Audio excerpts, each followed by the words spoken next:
विशाल और संगीता ने जैसे ही अपने छोटे भाई सूरज और उसकी पत्नी को अपने घर के आंगन में बने मंदिर में पूजा करते देखा तो उनका पारा चढ़ गया। वे दोनों गुस्से में उसके पास आए। अजीब बेशरम हो तुम लोग। अरे एक बार कह दिया कि यहाँ से तुम लोगों का कोई वास्ता नहीं है, फिर भी मुंह उठाकर यहाँ चले आते हो। पर भैया, हम जमीन घर खेत कुछ भी तो नहीं मांग रहे आपसे, बस इस मंदिर में पूजा कर रहे हैं जो पिताजी ने बहुत ही प्यार से बनाया था। पिताजी की सारी चीजें अब मेरे नाम हो गई है।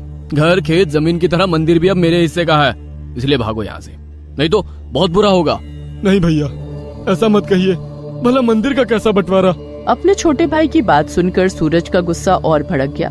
तुझे बात समझ नहीं आई? हाँ, मैंने कहा ना, इस मंदिर का भी बंटवारा हो गया है और ये मेरा है, मेरा। ये कहते हुए विशाल ने अपने छोटे भाई को मंदिर से बाहर धक्का देना चाहा, लेकिन तभी बिजली सी कौंधी और विशाल को बिजली का जोर का झटका लगा और वो दूर जा गिरा। देखा, मैंने कहा था ना, देवर जी और उसकी पत्नी दोनों कोई काला जादू सीख कर आए हैं, तभी तो हमारे साथ कुछ भी अच्छा नहीं हो रहा है। अब बोलो, यहाँ ऐसा क्या है जो आपको इतनी जोर का झटका लगा? जरूर ये दोनों मिलकर ही कुछ जादू चला रहे हैं। पिछले 5 दिनों से आपके साथ एक ही घटना घट रही है। यही नहीं, खेत पर भी अजीब अजीब घट रहा है आपके साथ। आखिर संगीता और विशाल अपने छोटे भाई और उसकी पत्नी पर काला जादू का आरोप क्यों लगा रहे हैं, और ये मंदिर के बंटवारे का क्या पेच है? इसे समझने के लिए हमें कुछ समय पहले जाना होगा। 1 महीने पहले की बात है। सूरज और उसकी पत्नी नीलिमा का रो रो कर बुरा हाल था। सूरज के पिता रमाशंकर जी का कुछ देर पहले ही देहांत हो गया था। सूरज ने अपनी पत्नी के साथ मिलकर अपने पिता की खूब सेवा की, लेकिन ईश्वर के विधान के आगे किसकी चलती है? हम सब अनाथ हो गए नीलिमा, अनाथ हो गए। बाबूजी थे तो लगता था कि एक ऐसा साया हमारे ऊपर है जो हर दुख हर संकट से हमें उबार लेगा, लेकिन उनके जाने के बाद ऐसा लग रहा है कि हम सब किसी भंवर में फंस गए हैं। ईश्वर के लेख के आगे किसका चलता है जी? वो जो लिख देते हैं हम लोगों को स्वीकार करना ही पड़ता है, चाहे रोकर करें चाहे हंसकर। सूरज और नीलिमा रो भी रहे थे और एक दूसरे को ढांढस भी बंधा रहे थे। उसी समय सूरज का बड़ा भाई विशाल और भाभी संगीता शहर से वहां आ गए। वे दोनों रोते हुए अपने पिता के मृत शरीर के पास बैठ गए और पिताजी, ये क्या किया आपने? हम सबको अनाथ करके चले गए। हम अब किसके सहारे रहेंगे? ससुर जी, ये क्या किया आपने? अरे हमारे आने का थोड़ा इंतजार तो करते, हम आपके आशीर्वाद के 2 मीठे बोल तो जाते जाते सुन लेते। विशाल और संगीता सिर्फ रोने का दिखावा कर रहे थे। उन्हें कोई फर्क नहीं पड़ता था कि बाबूजी अब उनके बीच नहीं रहे। वे दोनों बहुत ही लालची किस्म के थे। पिता की मौत के बाद उनकी जमीन पर उनकी नजर थी और इसलिए वो आए थे, नहीं तो उनके पिता ने उन दोनों को मृत्यु के पहले कितनी बार बुलाया, लेकिन हर बार वो दोनों टाल जाते। अब मेरे दिन तो गिनती के हैं बेटा, तुम लोग आ जाते तो तुम्हें सामने से देख लेता, इस तरह फोन पर देखने से जी नहीं भरता मेरा। अरे बाबूजी, अब आपसे क्या छिपाना, मैंने और संगीता दोनों ने टिकट ले लिया था। हम तो स्टेशन भी पहुंच गए थे, लेकिन अचानक मेरे बॉस का फोन आ गया कि अर्जेंट मीटिंग है, मुझे आना ही होगा। विशाल और संगीता रमाशंकर जी को झूठी कहानी सुनाने लगे। बाबूजी, मैंने तो कह दिया इन्हें कि छोड़ो ये नौकरी वोकरी, पिताजी को हमारी ज्यादा जरूरत है, ये तैयार भी हो गए। लेकिन बाबूजी, तभी पता नहीं अचानक मैंने देखा कि भीड़ में किसी ने मेरी जेब काट ली है। अब उतनी दूर खाली जेब कैसे आता? ये तो बहुत बुरा हुआ बाबूजी। सच कहिए तो एक बार तो मन किया कि खाली जेब ही धक्के खाते हुए आ जाऊं, लेकिन फिर हमने सोचा कि जब आपको सारी सच्चाई पता लगेगा तो आपको कितना दुख होगा। अब पिताजी, इतनी दूर से हम आपका दिल दुखाने तो नहीं ना आते, इसलिए वापस लौट गए। ये कहकर विशाल ने फोन रख दिया। रमाशंकर जी को पता था कि उनके बेटा और बहू दोनों झूठ बोल रहे थे, फिर भी उन्होंने कुछ नहीं कहा। रमाशंकर जी ने विशाल को खूब मेहनत से पढ़ाया लिखाया था, पढ़ लिख कर उसकी ठीक ठाक नौकरी भी लग गई थी, लेकिन वो शुरू से ही चालू किस्म का था। अपनी मर्जी से संगीता के साथ शहर में शादी करने के बाद तो वो और भी चालबाज हो गया था, क्योंकि संगीता भी बहुत ही धूर्त किस्म की औरत थी। आपके बिना तो मैं बिल्कुल अधूरी थी। आपसे मिलकर ऐसा लग रहा है कि हम दोनों खूब रंग जमाने वाले हैं और दुनिया को उल्लू बनाने वाले हैं। दूसरी ओर सूरज अपनी पत्नी के साथ अपने पिता की सेवा में दिन रात लगा रहता। यही नहीं, वे दोनों बहुत ही भक्त किस्म के भी थे। अपने आंगन में बने हनुमान जी के मंदिर में भी वे खूब पूजा आराधना करते।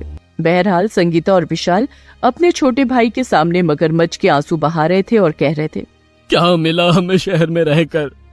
हम वहाँ नौकरी करते रहे और बाबूजी चल बसे। अब हमें नहीं जाना वापस शहर, नहीं जाना। यहीं खेती कर लूंगा, अरे मजदूरी कर लूंगा, लेकिन वापस शहर नहीं जाऊंगा। विशाल का छोटा भाई और उसकी पत्नी नीलिमा बहुत ही भोले थे। उन्हें पता नहीं था कि ये दोनों शहर से यहाँ कौन सी योजना बनाकर आए थे। असल में शहर में इन्होंने अपने ऐशो आराम के लिए लाखों का कर्ज ले रखा था और अब वो उसे चुका पाने में असमर्थ थे। आज भी आए थे बैंक वाले, कह रहे थे कि इस महीने ब्याज की रकम नहीं चुकाई तो घर नीलाम तो करेंगे ही, हमारा भी जुलूस निकाला जाएगा। तब तो भारी बेइज्जती हो जाएगी। सुनो ना, चलो ना गांव चलते हैं, वहां पर अपनी बहुत सारी जमीनें हैं। आधी जमीन बेच देंगे और उससे लोन चुका देंगे, आधी रखेंगे और वहीं ऐश से रहेंगे। पर उस जमीन पर तो आपके छोटे भाई का भी हिस्सा होगा ना। अरे वो तो बेवकूफ है, उसे तो जो मैं कहूँगा वही करेगा। वे दोनों सारी तैयारी के साथ यहाँ आ तो गए थे, लेकिन विशाल को ये नहीं पता था कि उसकी हरकतों को देखकर उनके बाबूजी ने सारी की सारी जमीन उसके छोटे भाई सूरज के नाम कर दी है। लेकिन वे दोनों थे तो शातिर किस्म के, इसलिए उन्हें ये बात पता लग गई। मुझे नहीं पता था कि वो बुढ़ा जाते जाते हमारी कब्र खोद कर गया है। अरे सारी की सारी जमीन देवर जी के नाम कर दी और हमें भिखारी कर दिया। तो परेशान मत हो भगवान, मेरा बाप अगर बाप था तो मैं भी उसी का बेटा हूँ। ऐसी चक्कर चलाऊंगा, ऐसी चक्कर चलाऊंगा कि सभी घन चक्कर हो जाएंगे। विशाल और संगीता ने चालाकी से सूरज का अंगूठा जमीन के कागजात पर तब लगवा लिया था जब वो बेचारा पिता की मौत के बाद गहरे दुख में था। देखो विशाल, पिताजी तो चल गए, लेकिन अपने पीछे उन्होंने तुम्हारी और नीलिमा की जिम्मेदारी हमें सौंप दी है, क्योंकि तुम दोनों मुझसे छोटे हो। इस कागज में वही लिखा है, बस तुम्हें और नीलिमा को अपना अंगूठा यहाँ लगाना है ताकि इस बात पर सरकारी मोहर लग जाए। अरे हाँ भैया, क्यों नहीं, बोलिए ना, कहाँ अंगूठा लगाना है। विशाल ने अपनी चतुराई के जाल में सूरज को फंसा लिया और सब कुछ अपने नाम कर लिया। इस घटना के एक सप्ताह बाद। ये क्या कह रहे हैं भैया आप? मेरा और आपका कोई रिश्ता नहीं, इस घर पर मेरा कोई अधिकार नहीं। हाँ सही कह रहा हूँ, ये सब कुछ मेरा है, मेरा। तूने ही तो सब कुछ मेरे नाम किया है। उस दिन जो तूने उस कागज पर अंगूठा लगाया था उसमें यही लिखा था कि घर खेत सभी चीज बंटवारा हो रहा है और मुझे कुछ नहीं चाहिए, सब भैया को मिले। सूरज को पता था कि उसके पिता की मौत के बाद उसके भैया विशाल और भाभी संगीता ने बेईमानी से उसके हिस्से की भी सारी जमीनें हथिया ली हैं, पर फिर भी वो चुप था क्योंकि उसके पिता ने उसे ऐसे ही संस्कार दिए थे। उसने अपने भाई का हर कहा माना, लेकिन मंदिर के प्रेम से वो खुद को दूर नहीं कर पा रहा था, इसलिए वो हर दिन वहाँ पूजा करने के लिए आ जाता था। विशाल देखिए, ये लोग जादू से कुछ हमारा नुकसान करे उसके पहले हमें इन्हें खत्म करना होगा, नहीं तो ये कल को हमारे लिए मुसीबत बन जाएंगे। संगीता के ऐसा कहने पर विशाल वहीं पास पड़े एक बड़े से पत्थर को उठा लेता है और उसे खींचकर अपने भाई की ओर दे मारता है। लेकिन तभी वहाँ एक चमत्कार सा होता है। हवा में ही एक गदा प्रकट होती है और उस पत्थर के टुकड़े टुकड़े हो जाते हैं। सभी ये देखकर आश्चर्य में पड़ जाते हैं। हे भगवान, ये क्या था? ये कैसे हो गया? संगीता, तू ठीक कहती थी, ये दोनों सच में कोई जादू कर रहे हैं, तभी तो हमारे साथ बुराई हो रहा है। जब से इन्होंने जमीन का बंटवारा करके मेरे नाम किया है, कभी खेत में आग लग जाती है तो कभी सांप निकल जाते हैं, कभी कुएं का पानी सूख जाता है तो कभी कुछ और। तभी तो मैं कहती हूँ इन दोनों को हमें मारना ही होगा, नहीं तो ये हमें मार देंगे। अब बारी संगीता की थी। इस बार उसने एक बड़ा सा पत्थर उठाया और नीलिमा की ओर फेंका, लेकिन तभी फिर से वहाँ एक चमत्कार हुआ। हवा में फिर से एक गदा प्रकट हुई और उस पत्थर के टुकड़े टुकड़े हो गए। वे कुछ समझ पाते तभी मंदिर में स्थित बजरंगबली की मूर्ति से साक्षात हनुमान जी बाहर निकल कर आते हैं और बेशर्मो, काला जादू इन लोगों ने नहीं किया है, तुम लोगों ने किया है, वो भी बेईमानी का काला जादू। तुम लोगों ने अपनी धूर्तता से इनका सब कुछ छीन लिया और अब मंदिर का बंटवारा करने चले थे। मैं तुम लोगों को अभी नष्ट करता हूँ। मेरे प्रभु, इन्हें माफ कर दीजिए, इन्होंने जो किया ये गलत है, लेकिन ये है तो मेरे भाई ही, और भाई के सामने भाई को सजा मिले ये अच्छा तो नहीं। ठीक है, मैं इन्हें छोड़ता हूँ, लेकिन ये अभी के अभी सारी चीजें तुम्हें सौंपेंगे, नहीं तो फिर मेरे कोप से इन्हें कोई नहीं बचा सकता। संगीता और सूरज को अब अपने किए पर बहुत पछतावा हो रहा था।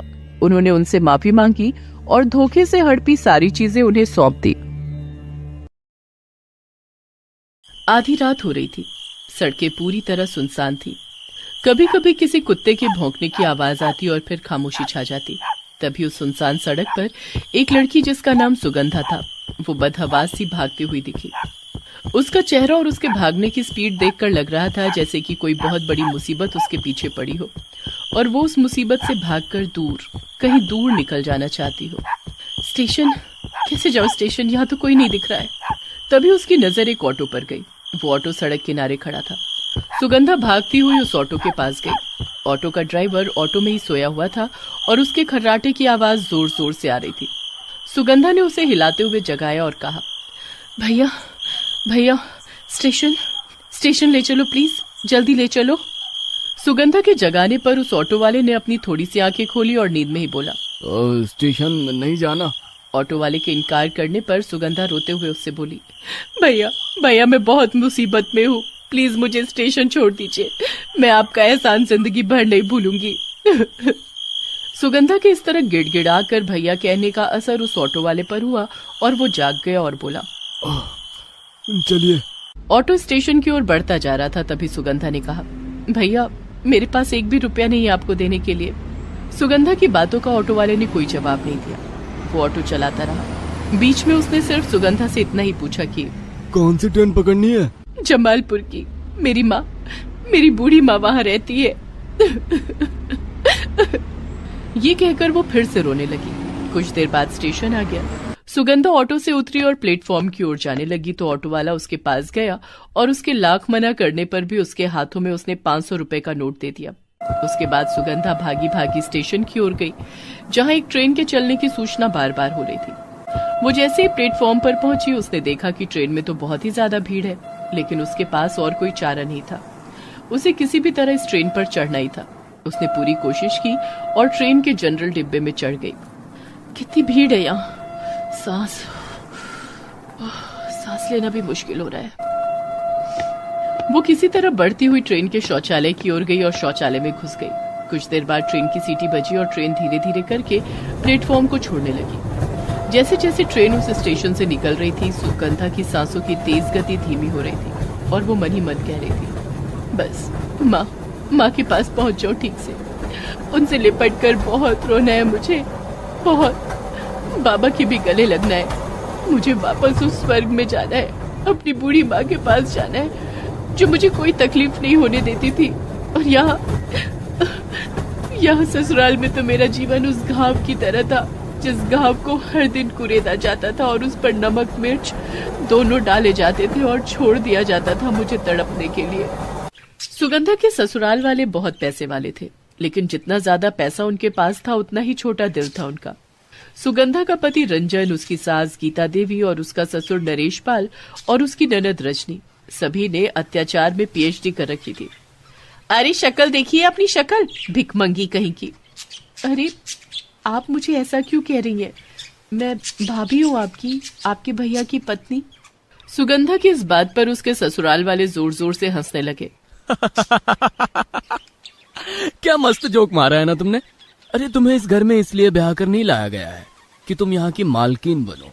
अरे हमें तो नौकरानी चाहिए थी जो मिल नहीं रही थी, तो सोचा एक ऐसी नौकरानी ले आते हैं जिसे पगार भी देना ना पड़े और वो नौकरी भी छोड़कर ना जाए।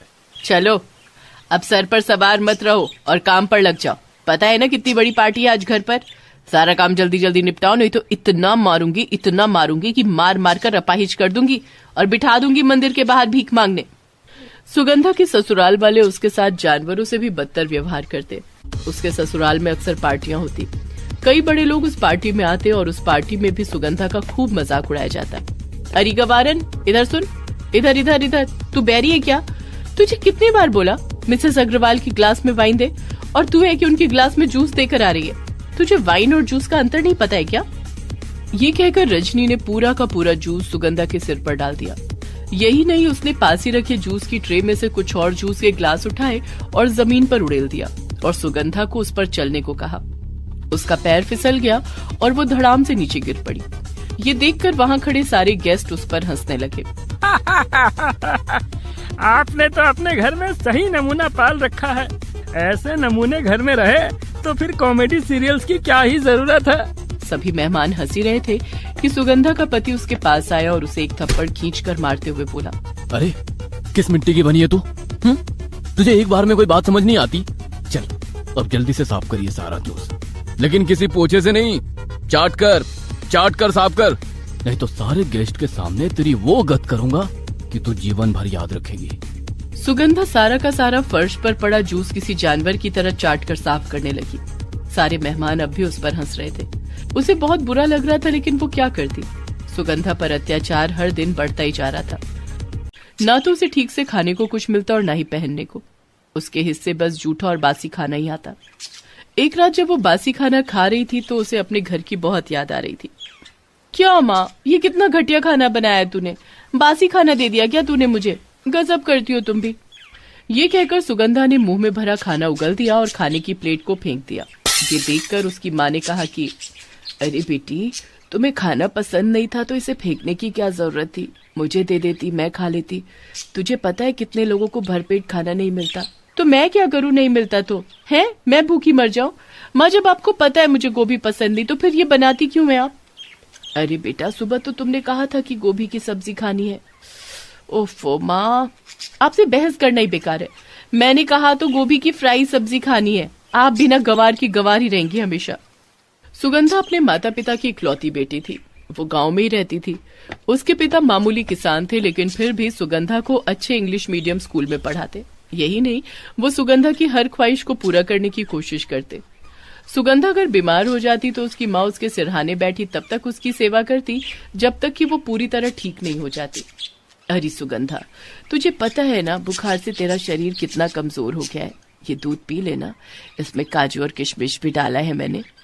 माँ, बहरी हो क्या, मैंने कहा ना मुझे दूध नहीं पीना, नहीं पीना, नहीं पीना है। चले जाइए यहाँ से आप, एक तो इतनी गर्मी, ऊपर से आप दिमाग का दही कर रही हैं मेरे। बाबा, आज नया पंखा लाएंगे ना तुम्हारे लिए। पंखा नहीं, एसी चाहिए, एसी, एयर कंडीशनर। कभी नाम भी सुना है इसका? पता नहीं मैंने क्या पाप किए थे जो इन भिखमंगों के घर इस नरक में पैदा हो गई। सुगंधा को अपने किसान माँ बाप बिल्कुल पसंद नहीं थे। वो उन्हें किसी न किसी बात को लेकर ताने देती रहती। उसके ख्वाब भी बहुत बड़े थे।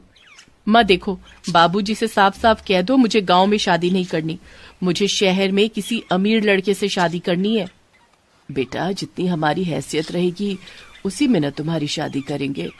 तो कितनी है आपकी हैसियत, मुझे किसी भिखारी से ब्याह देंगे क्या? ऐसा मत कह बेटी, तू इकलौती बेटी है हमारी, हम अपनी सामर्थ्य से बढ़कर करेंगे तेरे लिए।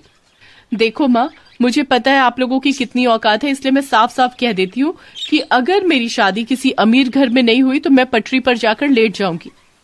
सुगंधा की बातों को सुनकर उसकी माँ की आंखों में आंसू आ गए। उसी रात, सुनिए जी, सुगंधा हमारी इकलौती बेटी है, जो हमारा है सब उसका ही तो है।